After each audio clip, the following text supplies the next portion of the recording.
meu tema vai abordar a biotecnologia na criação de animais. O meu grupo sou eu e a Juliane, só que ela teve um problema de saúde e não pôde vir hoje. Então eu vou abordar também os slides, assim, uma parte dele. Então, começando. Por favor, senhor. Então, começando pela definição, né? É o uso de recursos, tecnologia e suas ferramentas para modificação de organismos vivos. Essa é a definição da transgênese, que a gente vai falar de animais transgênicos, que são geneticamente modificados. Eu vou abordar mais essa parte, não vou entrar tanto na parte da seleção natural, porque eu acho que o mais interessante para a gente nesse momento é a transgênese mesmo. Qual a finalidade de se fazer esse processo? É a obtenção de produtos, o melhoramento animal e o desenvolvimento também de novos micro-organismos. Os animais transgênicos, eles são geneticamente modificados com material genético adicional ou alterado. Então eu posso pegar uma característica de determinada raça, por exemplo, do gado, isoladamente aquela característica e melhorar, ou eu posso trazer algum componente de outro ser vivo, por exemplo, de um vírus, de uma bactéria, para que melhore o rendimento de algum animal, ou de um animal para outro, ou até de outros seres vivos, plantas ou outros micro-organismos. E o objetivo dessas alterações é dar ao animal uma nova característica. E quando você faz isso através de seleção natural, você vai demorar muitos anos e muitas gerações para desenvolver aquela característica, mesmo sem a comprovação de que no final você vai ter o resultado esperado. E quando você quer isolar uma característica, por exemplo, aumentar a massa muscular de um animal, você não vai aumentar só isso. Você pode aumentar o risco dele ter algum problema em outro aspecto. Então, a aplicação dela vai ser para o melhoramento, para aumento da carne, da lã, mudar a característica da lã, resistência a doenças e a modificação de produtos como a maciez da carne, nível de colesterol da carne, lactose. E a limitação ainda é a técnica que está em desenvolvimento e a aceitação dos produtos. Essa é a principal limitação hoje em dia.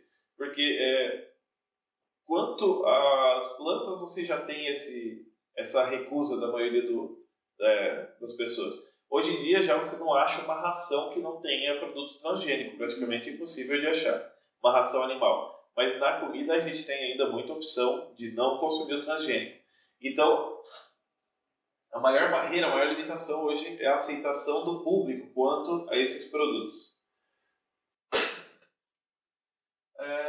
Animais transgênicos. É possível a utilização de órgãos de animais transgênicos para transplantes em seres humanos. Isso é uma técnica que está sendo muito trabalhada, que é o porco tem órgãos muito semelhantes quanto à característica, a composição física dele e também a função dele.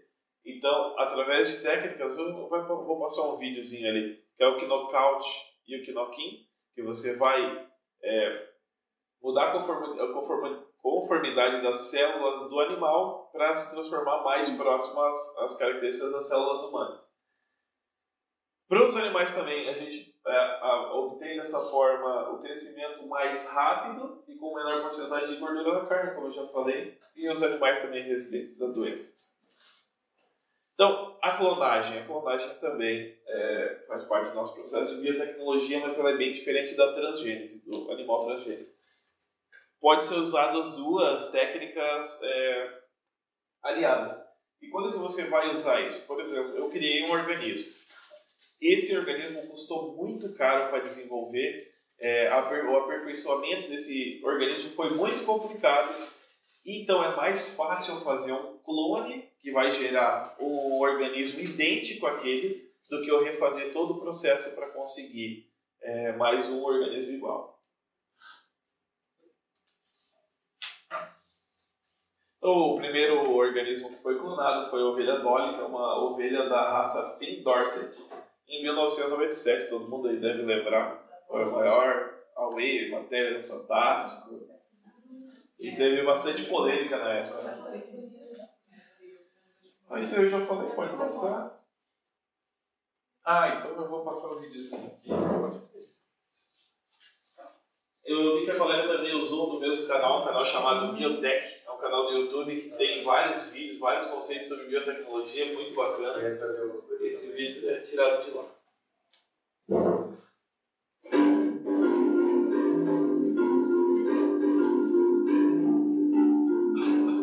No estudo da transgenia animal, utilizam-se principalmente os camundongos.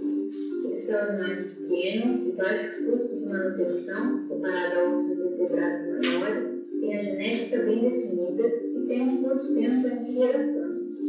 Como o código genético é universal, o modo como os genes estão codificados nos organismos é o mesmo. Por isso, um animal pode reconhecer o gene e produzir uma proteína que era originalmente de outra espécie.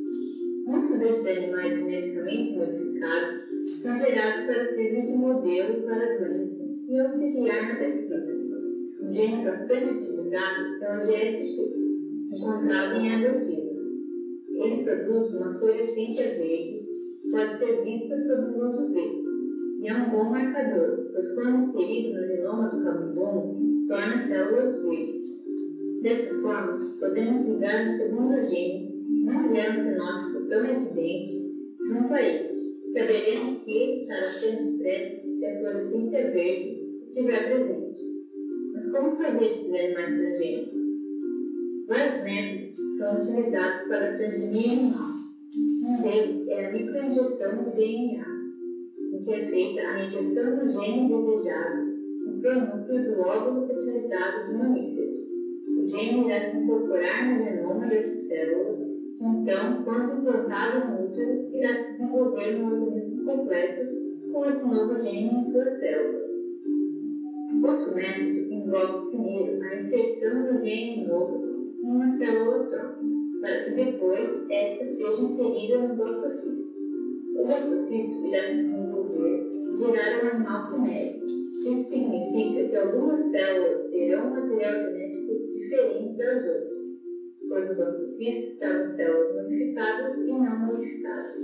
Na próxima geração, esse animal quimérico pode gerar filhotes completamente modificados. O terceiro método irá utilizar o mecanismo de infecção dos vírus para que o gene entre nas células. O vírus servirá como vetor que carregará o gene para o interior das células que ele infectar. Esses vírus são modificados previamente para que não causem malefícios às células. Outros métodos também são usados para inserir genes ou fazer outro tipo de modificação genética, como o nocaute, que serve para inativar um determinado gene presente no animal. A inserção do gene num local do genoma que permite a sua expressão acontece aleatoriamente, dificultando a produção de animais transgênicos. Além do camundongo GFP, os animais geneticamente modificados podem servir como modelos para doenças como Alzheimer, câncer de mama e diabetes. Também podem se tornar produtores de proteínas de interesse ou ainda ter algumas características melhoradas, como maior produção de leite.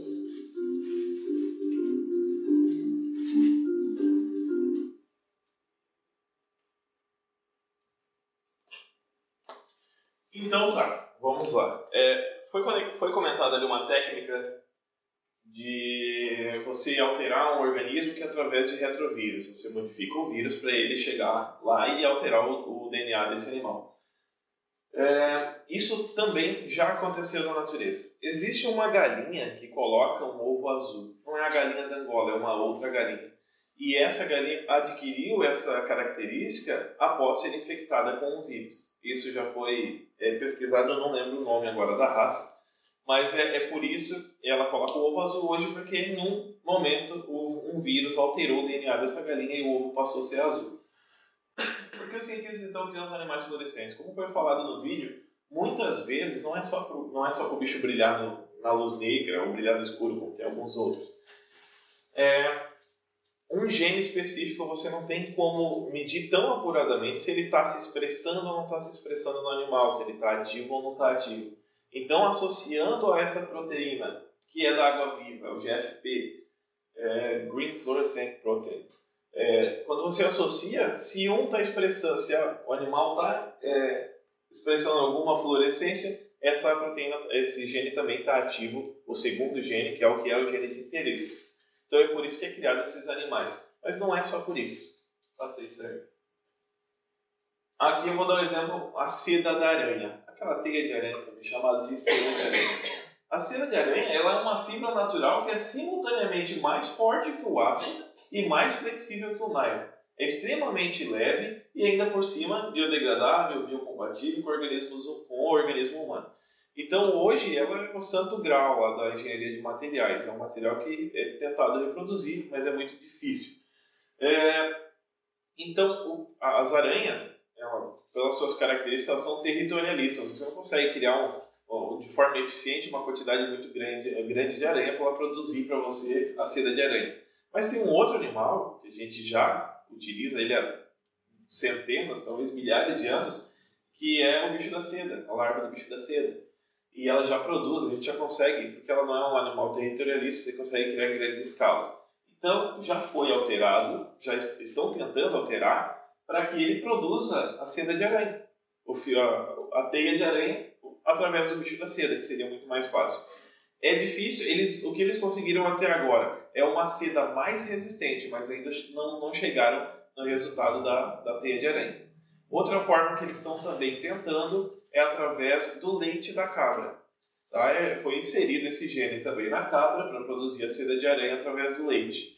Aí depois esse leite é purificado e é conseguido chegar próximo à seda de aranha. Eles ainda também não chegaram 100% nesse resultado, que seria idêntico, mas já estão muito próximo a isso.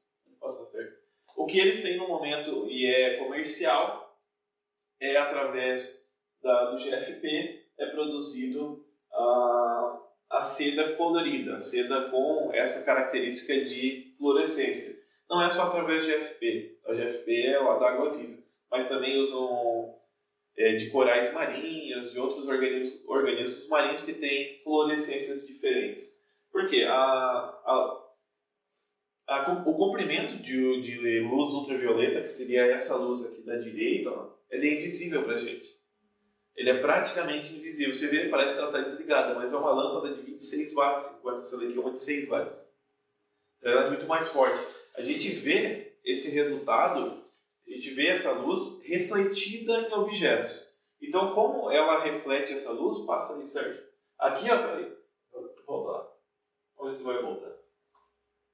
Tá, esse slide é meio pesado mesmo. Mas ok. Então, aqui seria o vestido na luz branca. E aqui é o vestido reagindo à luz negra. Isso já é comercializado. Passa aqui mais um exemplo aí. Aí também, ele refletindo a luz negra. Pode passar. E agora a gente vai falar sobre o salmão da Aqua Advantage, que ele é produzido o salmão GM Aqua Advantage, produzido pela Aquabounty. Ele tem uma esterilidade de 98,9%. Por quê? O problema de você produzir um organismo como o salmão hoje ele é criado em gaiolas no mar. Esse salmão não pode ser criado dessa forma, porque tem um grande risco de ele escapar. Se ele escapar, 98,9% são estéreis. E são todas fêmeas. Tá? Então, o risco de reprodução é menor. E ainda assim, ele vai ser criado, agora esse ano foi autorizado, o FDA, que é o órgão americano lá, autorizou a produção desse salmão. Vai ser criado em áreas de altitude, de temperatura inadequada para o salmão se proliferar na natureza e ainda conectado a rios onde a sobrevivência desse animal seria muito difícil. Isso tudo para reduzir a chance desse salmão chegar no mar e reproduzir com o salmão que já está lá. Esse salmão, ele tem um tempo de produção que é metade do salmão natural, do salmão que se encontra na natureza. Ele é muito mais rápido, é 18 meses, enquanto o salmão leva 30 meses para produzir. Ele come o dobro da ração, então ele come muito mais rápido, e foi utilizado um gene do porco para fazer com que ele ganhe peso mais rápido e ele coma mais, induzir que ele coma mais. Então, no livro da Maria Antônia Malajovic, ela catalogou assim, o risco que tem isso para a natureza. Os camundongos, ele tem camundongo, peixe e inseto, eles têm alta mobilidade eles têm alto risco, ele tem alta capacidade de voltar ao ambiente selvagem, tá? Ele sobreviver na natureza, e ela tem alta capacidade de escapar do confinamento. São os animais mais perigosos. Enquanto os porcos já é moderado, tá? O risco de escapar, e o de aves e vacas é muito baixo, porque ele não consegue se reintroduzir no ambiente selvagem. Bioprodutos. Então, um dos objetivos então, da transgênica, dos animais transgênicos, são os bioprodutos que são tirados dele.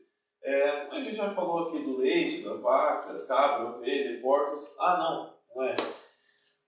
Nos bioprodutos você consegue filtrar, você consegue produzir através do leite de vacas, cabras, ovelhas e porcos para produzir outros bioprodutos. Como eu já falei antes da seda de aranha, mas tem um que é muito interessante, que é em relação ao fator X humano. Esse é um remédio que você vai utilizar para tratar...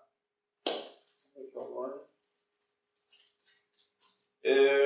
Eu anotei aqui, eu sabia que esqueci. Hemofilia B. Tá? Para tratar a hemofilia B, o fator X humano é indispensável. E enquanto em bioreatores você precisa de uma quantidade muito grande de bioreatores, utilizando porcos para produzir esses... porque aqui, eles excretam a quantidade de 250 a 1000 vezes maior do que se consegue com bioreatores. Então, com algumas centenas de porcos, você consegue, para a população mundial toda, produzir esse fator X humano. Assim como a gente já falou também dos reatores que a professora comentou na aula passada, da insulina também, que a professora já comentou, foi o primeiro que a gente utilizou, penicilina também. Então eu vou falar do Glowfish. Tá? Glowfish nada mais é do que esse peixinho. Glowfish é uma marca registrada. Eles criaram esse peixe, ele não é o objetivo final da pesquisa, ele é um objetivo intermediário. Porque o pesquisador responsável ele precisava provar de que era viável. A pesquisa dele era esse aqui é o peixe zebra, tá? Daniel Hering. Ele tem 90% do DNA idêntico ao nosso. Então ele é muito utilizado para fazer pesquisa com toxicidade da água. E o objetivo dele final da pesquisa era produzir um peixe que reagisse, mudasse de cor, chegasse no tom, conforme a toxicidade daquela água. Então, o que acabou gerando foi um produto muito conhecido hoje nos pet shops. Quanto ao investimento da pesquisa, foi de 2,9 milhões para chegar naquele resultado ali. Só que na primeira semana eles venderam 100 mil peixes por $18,60. Esse peixe que eu tenho aqui, ele não é o produzido lá pela empresa, pela Glowfish. Porque a licença desse produto... Quando a gente fala de um organismo geneticamente modificado, a gente está falando de uma alteração no DNA. Então, quando ele reproduz, ele passa essa alteração para frente. A licença da empresa não permite que seja criado de forma intencional esse peixe, só de forma acidental. Mas é lógico que as pessoas começaram, outros produtores no mercado clandestino, vamos dizer assim, começaram a reproduzir. Esse foi só o primeiro, mas eles conseguiram... Mas esse muda de cor? Não, esse ele tem essa cor aí, porque... The Glowfish experience is unlike anything else. Ele tem essa cor porque esse aqui é ela não usa o GFP, o que usa o GFP vai ser o verdinho aqui, que é o primeiro que foi criado. As outras cores todas usam genes de outros organismos, normalmente marinhos que têm essa fluorescência natural. Essas são as cores que ele tem disponível no mercado. Ali depois, quem quiser ver, tem o Daniel Hering original, selvagem, tá? Que é o cinza, se vocês olharem. E eles já começaram a desenvolver outros peixes também, porque o mercado para isso é muito grande. É até difícil de achar ele aí no meio, porque ele não se destaca esse tanto. Esse está aparecendo ali? Não, esse que está aqui, ele é outro peixe. Esse aqui é uma coriza Blue Neon. Isso é uma seleção artificial. Se apagar a luz, ele fica diferente? Não vai. Porque as luminárias que eles usam para dar esse efeito aqui são muito diferentes. Eles vendem o peixe, eles vendem a luminária, eles vendem o aquário. Tá? Então, só que se você chegar mais perto, você vai ver que é uma cor que você não encontra na natureza. Em aquários marinhos até encontra. Tá? Mas em aquários de água doce, no geral, é uma cor muito difícil de a gente encontrar. Porque ela é fluorescente mesmo, ela reage com a luz. Se você pegar ele e tirar fora, assim, é incrível como a cor dele é algo artificial, né, gente? E o tipo de vida dele é reduzido por causa disso? Não, é normal. A única coisa que muda dele é a cor mesmo, só a cor. Eu vou passar um vídeo para vocês que é sobre o mosquito da dengue, o Aedes aegypti, o OX513A. Tá? Esse aqui é muito interessante porque ele está sendo aplicado aqui no Brasil. Eu condensei um pouco o vídeo que está disponível na internet, tá? Para não tomar muito tempo. Esse cinzinho? Qual que é o seu Os mosquitos Esse cinza, ele tá aí menorzinho, ó. Sim. Esse mesmo. Ele tá ali, ó. Venha pra frente agora. Ele é filhote, é pequeno ainda. Mas os outros, você pode ver a diferença da cor, como ele é muito mais... Mais alaranjado ali. Ó, ele é normal, ele é um peixe originário da Índia. Aedes aegypti geneticamente modificados foram desenvolvidos pela empresa Oxitec em 2002. O trabalho consiste basicamente no desenvolvimento e produção de mosquitos transgênicos machos, que quando soltos na natureza se reproduzem com as fêmeas selvagens, passando para os seus filhos uma herança genética maldita, que irá matar os descendentes antes que eles possam chegar na idade adulta. Mas, Judão, o que é um animal geneticamente modificado? Os animais transgênicos são aqueles que tiveram seu patrimônio genético alterado por ação humana. O mosquito geneticamente modificado nada mais é do que um mosquito da dengue, um Aedes aegypti, que tem no seu DNA 2 genes que não pertenciam a ele. Um desses genes é sintético, foi produzido em laboratório, e o outro gene foi retirado do DNA de uma água-viva. O gene sintético, ele expressa uma proteína que, por sua vez, vai atrapalhar o processo de fabricação de proteínas dentro da célula. Quando essa célula morre, e claro, várias células vão morrer por conta disso, o mosquito acaba morrendo. O outro gene, o gene que veio da água-viva, ele serve para identificação. Por quê? Porque ele expressa uma proteína que, quando você coloca a larva do mosquito na luz ultravioleta, ela brilha. E aí eu consigo saber no campo quais larvas são transgênicas e quais larvas são selvagens. Os 2 genes transgênicos, também conhecidos como transgenes, são inseridos nos mosquitos ainda quando eles estão na fase embrionária, dentro dos ovos. Esse processo é feito lá na Inglaterra. Depois disso, os ovos são enviados para o Brasil, onde inicia-se a formação de uma nova colônia de mosquitos Aedes aegypti transgênicos, além da separação dos indivíduos machos das fêmeas. Aqui nós estamos numa parte do laboratório onde os mosquitos fazem amor. Machos e fêmeas são colocados dentro dessas gaiolas e aí, claro, depois de copularem, a fêmea coloca os ovos e esses ovos serão separados, serão retirados dessa gaiola. Somente os mosquitos fêmeas é que picam, pois elas precisam de sangue para desenvolver os seus ovos. E é nesse momento que ela pode transmitir algum vírus responsável por causar doenças como a dengue, chikungunya, zika. Os machos não picam,